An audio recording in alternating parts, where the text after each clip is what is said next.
Et si le piège spirituel le plus profond dans lequel on puisse tomber, c'était tout simplement l'empathie. Ah ouais, c'est une question qui bouscule ça. Bah oui, parce que d'habitude, quand on aborde le sujet de l'éveil spirituel ou de la recherche de soi, il y a toujours cette attente d'une progression lumineuse, tu vois. C'est un peu comme imaginer l'ascension d'un immense escalier de marbre blanc. Exactement, le fameux chemin vers la lumière. Voilà, on se détache progressivement des tracas matériels, on embrasse un concept d'amour universel, on se connecte aux souffrances des autres pour les soulager, et paf, d'un coup, on est censé flotter dans un nuage de zénitude absolue et d'harmonie cosmique. Ouais, c'est l'imagerie vraiment classique de l'éveil, effectivement. Cette idée de la paix, de la communion avec l'univers, de la compassion et surtout de la dissolution paisible dans un grand tout bienveillant. C'est ça, hein. C'est un récit qui est très rassurant, en fait. Ça flatte beaucoup notre morale humaine.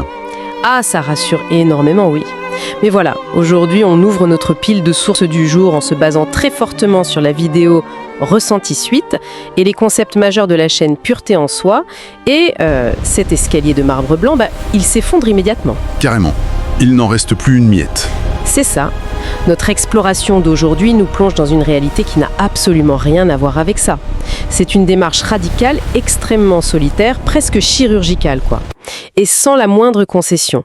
On parle plus du tout d'amour universel, on parle de s'extraire de ce qui est littéralement décrit dans les textes comme le tombeau de l'éternité. Ou encore la simulation holographique, ouais. C'est l'absolue définition d'un électrochoc conceptuel, ce truc. Ce qui est fascinant ici, c'est la destruction vraiment volontaire et méthodique des idéaux New Age ou spirituels traditionnels. Ouais. L'auteur propose une ingénierie de la libération beaucoup plus froide, beaucoup plus technique et surtout purement interne. Si on veut vraiment comprendre ce matériel aujourd'hui, il va falloir faire un effort monumental qui est celui de désapprendre. Désapprendre, ouais. C'est le mot. Il faut désapprendre nos automatismes, nos croyances sur ce qu'est le bien, le mal, ou même la nature de notre propre conscience, en fait. Et c'est exactement la mission de notre analyse d'aujourd'hui.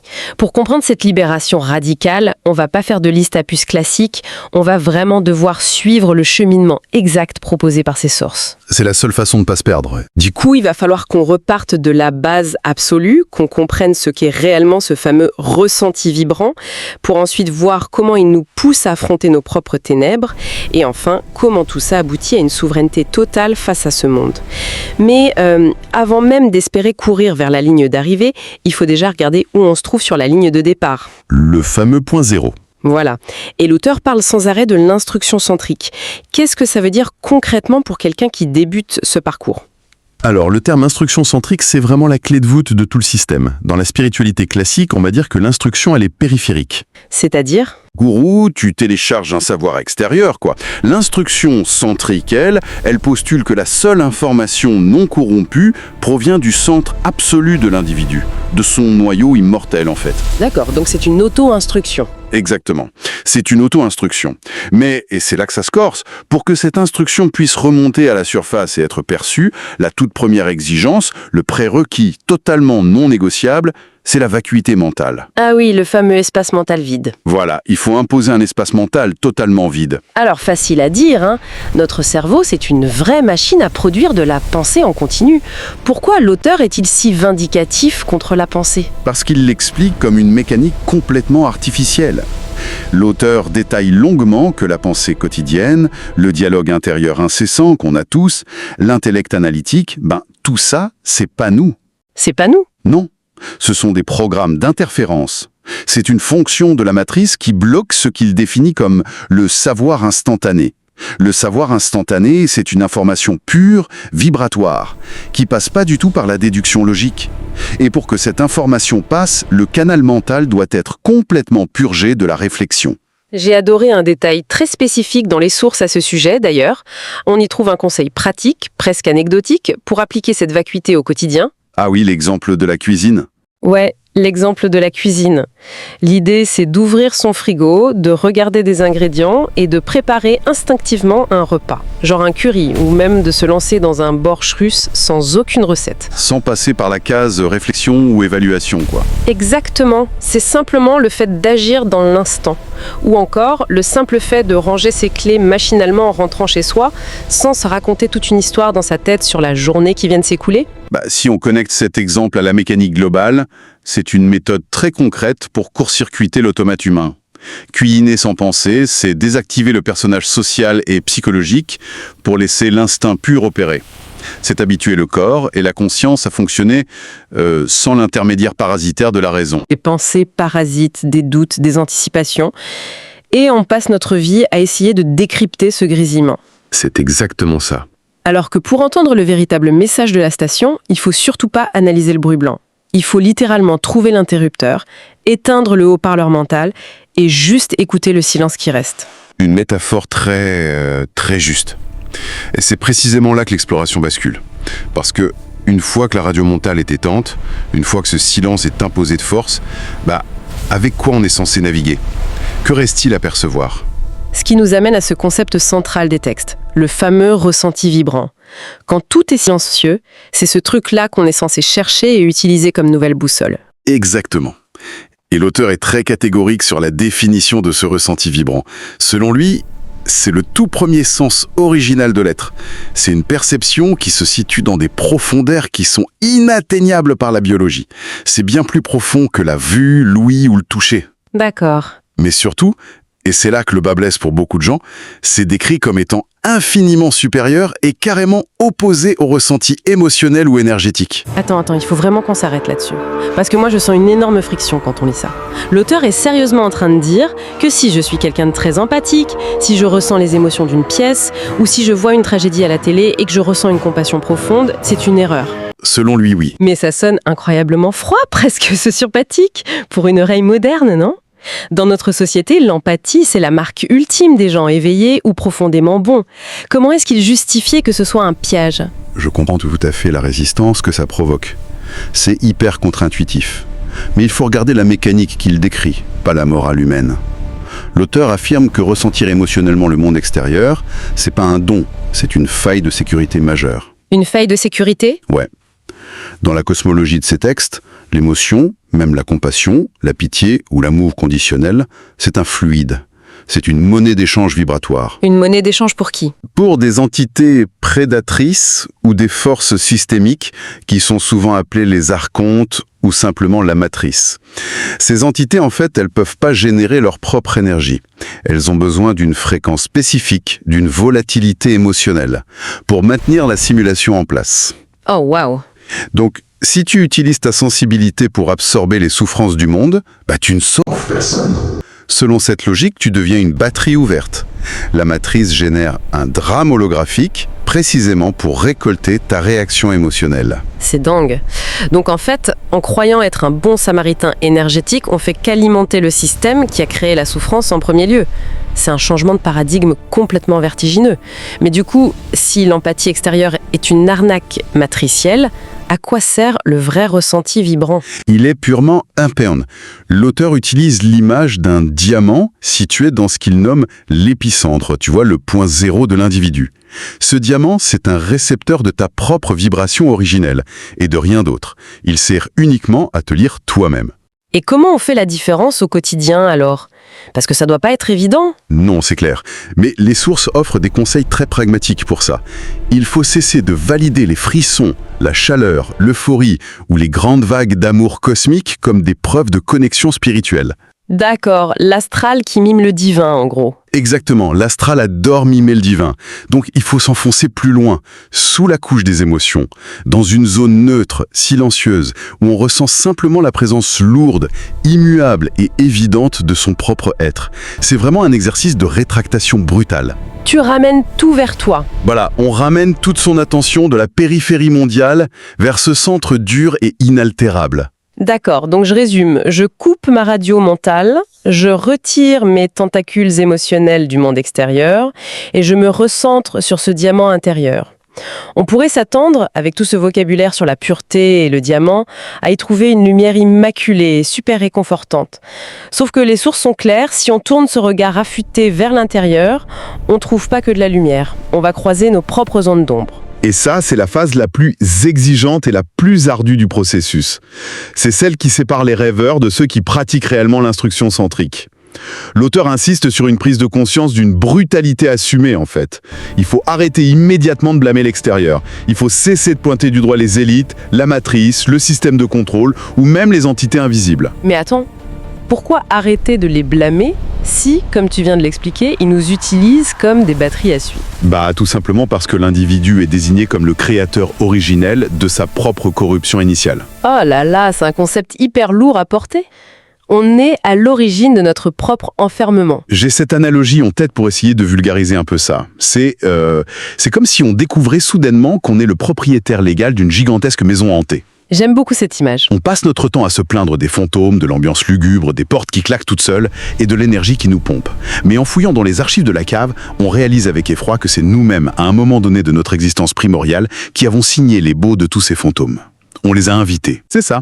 L'analogie de la maison hantée est extrêmement précise. Car pour nettoyer cette maison, les sources expliquent qu'il sert absolument à rien de crier sur les fantômes. Il faut descendre soi-même dans cette cave. Il faut traquer l'ombre et l'artificiel jusqu'au niveau physique, vraiment jusqu'au niveau cellulaire. Jusqu'aux cellules? Ouais. L'auteur utilise une expression fascinante, il parle des civilisations cellulaires endogènes. Des civilisations dans nos cellules? Mais qu'est-ce que ça veut dire mécaniquement parlant? Ça signifie que la corruption, les mémoires des vies passées, l'héritage génétique de cet enfermement, les traumatismes, tout ça, c'est pas juste psychologique. C'est enquisté au cœur même de nos atomes. C'est une mémoire holographique qui est littéralement inscrite dans la densité de notre chair. L'abîme, c'est pas un enfer mythologique sous la terre, il est sous notre peau. Mais plonger consciemment là-dedans, regarder toute cette noirceur qu'on a soi-même créée, c'est s'exposer à une culpabilité écrasante. Se dire... j'ai créé tout ce mal, je suis responsable de ma propre chute et de mon propre vampirisme. Sauf que si je me souviens bien du début de notre discussion, la culpabilité c'est une émotion. Et l'émotion c'est le fluide de la matrice. Donc se sentir coupable c'est encore un piège. Oui, et c'est exactement le fil du rasoir sur lequel l'individu doit marcher. Il faut assumer une responsabilité titanesque quant à sa condition, mais avec une lucidité absolue et glaciale. Vraiment sans la moindre trace de culpabilité, de honte ou de regret. Mais comment c'est possible humainement de faire ça? En comprenant la mécanique des contrats magiques. Les contrats magiques. Oui, les textes expliquent que notre enfermement, il tient sur des accords de consentement inconscients qui ont été passés à l'origine de notre séparation. En refusant de voir ta propre part de ténèbres, ou pire, en pleurant dessus par culpabilité, tu maintiens ces contrats actifs. D'accord. Mais en la fixant droit dans les yeux, de manière totalement neutre, tu assumes ton rôle de créateur. Et celui qui a créé le contrat est le seul à avoir l'autorité suprême pour l'annuler. Propriétaire, et je nettoie ma cave. Mais la réalité pratique, c'est que je vis toujours dans cette maison. Comment je redéfinis mon rapport avec le monde extérieur ? Comment on fait ses courses, comment on va au travail ou comment on interagit avec sa famille sans se faire vampiriser à nouveau. C'est tout le concept de la souveraineté, ça. Comment l'auteur la définit-il, cette souveraineté, face aux influences externes? Alors là, la définition proposée s'éloigne radicalement de la vision politique humaine qu'on connaît. La souveraineté, c'est absolument pas une domination égotique sur les autres, ni le fait de plier le monde à ses désirs, L'auteur l'a circonscrit très strictement. C'est une autorité totale, infinie, inébranlable, mais uniquement sur sa propre création interne. Uniquement sur soi. Voilà. Et ça s'accompagne en miroir d'un respect absolu pour la création de l'autre être. Selon ces textes, chaque individu évolue dans sa propre bulle holographique, sa propre matrice individuelle en fait. Tu n'as pas à sauver l'autre ni à le diriger. Mais alors comment j'exerce cette autorité face à une matrice globale qui est littéralement codée pour me happer et me faire réagir en permanence? Et c'est là qu'intervient le concept opérationnel majeur des sources G, le principe d'inamance. Pour être souverain, il faut cesser d'émettre. Cesser d'émettre. Ouais. Il faut rétracter sa vibration, ne plus émettre d'émotions, ne plus envoyer de pensées, de jugements ou même de bonnes intentions curatives vers le monde holographique extérieur. En fait, tu dois devenir une forteresse scellée. Il y a d'ailleurs un exercice très spécifique donné dans les vidéos pour s'entraîner à cette fameuse inémanence. L'auteur suggère de prendre au moins 1 heure par jour, totalement seul, dans le silence le plus complet. L'objectif, c'est de s'isoler physiquement et vibratoirement de tous les flux extérieurs. Ouais, pas évident de nos jours. Ah ça, pas de téléphone, pas de musique, pas de méditation guidée, rien. Et pendant cette heure, il faut apprendre à observer les événements du monde, même les pires tragédies ou les situations personnelles super complexes, sans générer la moindre réaction. C'est un exercice de neutralité radicale, et c'est beaucoup plus difficile qu'il n'y paraît. Au début, l'ego et l'astral, ils vont se rebeller. Ils vont créer des crises d'anxiété ou des torrents d'images mentales, parce que le corps est en manque de sa drogue émotionnelle. Mais l'enjeu, c'est pas de devenir une pierre morte, hein. Non, c'est quoi alors? L'enjeu est de maîtriser son énergie vibratoire pour ne plus jamais la disperser dans un décor illusoire. J'ai quand même besoin qu'on décortique le comment de tout ça. Si je deviens totalement immanente, que je ne dégage plus rien, comment la réalité autour de moi change-t-elle? Comment je peux imposer mon autorité sur ma propre vie sans devenir un tyran de l'ombre? Les sources disent que l'hologramme s'adapte. Mais mécaniquement parlant, comment la réalité s'adapte-t-elle? Est-ce que je deviens visible? C'est une question de compatibilité de code informatique, si on reprend l'analogie de la simulation. La réalité holographique n'est qu'un miroir algorithmique. Elle ne peut envoyer une épreuve, un agresseur ou une situation dramatique que si tu possèdes en toi la fréquence correspondante qui permet à cet événement de s'accrocher. Ah, la fameuse loi de résonance. C'est ça. Si tu nettoies tes mémoires cellulaires et que tu deviens inémanant, c'est-à-dire que tu n'émets plus la fréquence de la peur, de la colère ou même de l'espoir, l'algorithme matriciel n'a plus aucun point d'accroche. C'est fascinant ça. Donc l'hologramme ne se plie pas parce que je l'ai frappé ou parce que j'ai prié très fort. Il se plie parce que, techniquement, il ne peut littéralement plus calculer ou rendre des obstacles sur mon chemin. L'événement rebondit sur une paroi lisse en gros. Exactement. Cet être devient intouchable par la loi de causalité extérieure. La souveraineté ne s'exerce pas par la coercition sur la matière, mais par le vide absolu qu'on oppose aux tentatives d'interférence. Ce qui nous donne la vue d'ensemble parfaite pour comprendre la finalité de ce parcours. On a vu la vacuité mentale du débutant, l'exploration vertigineuse de nos propres abîmes cellulaires et cette posture d'inammanence souveraine. Mais du coup, comment est-ce que toutes ces briques s'assemblent pour mener à l'objectif final, Sam? Quelles sont les étapes pour s'aligner avec ce que l'auteur appelle sa présence réelle?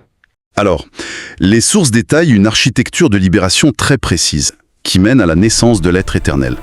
Ce processus final, il peut être résumé en 3 phases distinctes et vraiment colossales. La première phase, c'est la fusion. La fusion, c'est là qu'on dissout le personnage, hein. L'identité terrestre avec son prénom, son histoire sociale. Mais l'auteur parle aussi de dissoudre l'âme, non? Ça, c'est un vrai blasphème pour la spiritualité classique. Ah oui, carrément. Car dans cette instruction centrique, l'âme n'est pas l'esprit pur. C'est très important de le comprendre. L'âme n'est que le disque dur des mémoires, le réservoir des traumatismes de toutes les incarnations. Elle appartient à la matrice. Il faut donc brûler ce disque dur pour que l'individu puisse fusionner directement avec son étincelle originelle, son esprit non corrompu. Waouh! Et une fois que cette coquille de l'âme et du personnage est pulvérisée, on passe à la deuxième étape, le nettoyage cellulaire et l'annulation.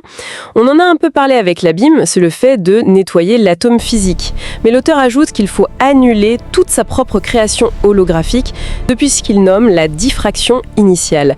Qu'est-ce que c'est que cette diffraction, mécaniquement parlant? La diffraction initiale, disons que c'est le péché originel vibratoire, si on veut. C'est l'instant cosmologique précis où l'être pur, par curiosité ou par défi, a accepté de fracturer sa propre lumière pour expérimenter la densité. Et ça a créé la première erreur de code, la première séparation d'avec lui-même. C'est le moment où l'être s'est diffracté dans un prisme illusoire. Donc c'est comme une goutte d'eau qui décide de se séparer de l'océan, qui s'enferme dans une bulle de verre et qui passe des millénaires à croire qu'elle est toute seule, alors qu'elle s'est enfermée elle-même. Et cette étape demande de rembobiner l'univers de cette goutte d'eau jusqu'à la toute première fracture et d'appuyer sur le bouton supprimer. C'est une super image, oui, c'est un effacement total du karma et de l'historique de l'âme. Et cela prépare le terrain pour la 3e et ultime phase, l'état de présence absolue. Et c'est là que la sémantique de l'auteur est particulièrement brillante, je trouve. Il fait une distinction fondamentale entre l'être absolu et la présence absolue. C'est quoi la différence entre les deux? C'est le stade final. L'individu a tellement rétracté sa vibration, il a tellement nettoyé sa création, qu'il cesse totalement d'émaner. En fait, il cesse même d'être, au sens matériel, duel ou manifesté du terme. Il disparaît. Non, parce que être, c'est encore exister dans un espace et un temps. Devenir une présence absolue, c'est devenir un point zéro parfait, complètement transparent, et prêt à retourner à sa source, au réel pur non corrompu. Et ça, c'est le paradoxe final qui me donne complètement le vertige. L'accomplissement ultime d'un créateur, d'un être tout-puissant qui a traversé l'enfer matriciel et récupéré sa souveraineté, ce n'est pas de bâtir des mondes grandioses de lumière ou de régner sur une utopie spirituelle. C'est de cesser totalement de créer. Exactement. C'est de renoncer à la manifestation pour redevenir simplement une présence éternelle. C'est fort. Ah oui, si on réunit tous ces éléments, la synthèse de cette instruction centrique est implacable. La libération décrite dans ces sources n'a rien d'une fuite en avant. Ce n'est pas une douce élévation portée par des anges. C'est un retour drastique, solitaire et sans compromis vers son propre centre. C'est un véritable marathon de rigueur intérieure. Un marathon qui exige de détruire littéralement la mécanique de la pensée, de forger un ressenti vibratoire pur, détaché des manipulations émotionnelles, de regarder sa propre part de responsabilité et de ténèbres dans les yeux sans sourciller et de rétracter méthodiquement toute son énergie des illusions du monde pour enfin renaître à soi-même. Et tout ça soulève d'ailleurs une question fondamentale, un prolongement fascinant de cette ingénierie de l'esprit, je trouve. Ah oui ? Je t'écoute. Si le monde extérieur, avec toute sa densité, ses drames géopolitiques et sa complexité sociale, n'est finalement qu'un hologramme qui a besoin de nos fuites d'énergie et de notre propre corruption interne pour exister et se solidifier. Oui, la matrice comme un miroir algorithmique alimenté par nos failles, on est d'accord ? Corps s'effondre localement. Oula, ça nous ramène directement à la métaphore du début, ça. Quand l'interrupteur est enfin trouvé, quand le grésillement de cette vieille radio mentale est définitivement coupé, est-ce que la pièce autour disparaît avec le bruit, ou est-ce que c'est là, seulement à cet instant précis, que la véritable résonance du réel commence ? Voilà une réflexion vertigineuse qui mérite d'être explorée en silence par tous ceux qui écoutent. On se retrouve la prochaine fois pour une autre plongée fascinante.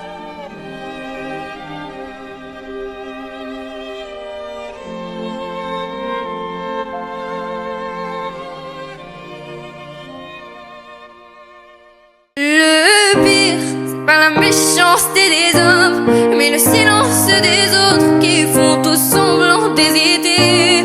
Et quand les enfants me demandent pourquoi la mer est-elle salée, je suis obligée de répondre que les poissons trop pleuré. Mais dis-moi ce qu'on a fait. Mais dis-moi ce qu'on a fait. Ces entités, en fait, elles peuvent pas générer leur propre énergie.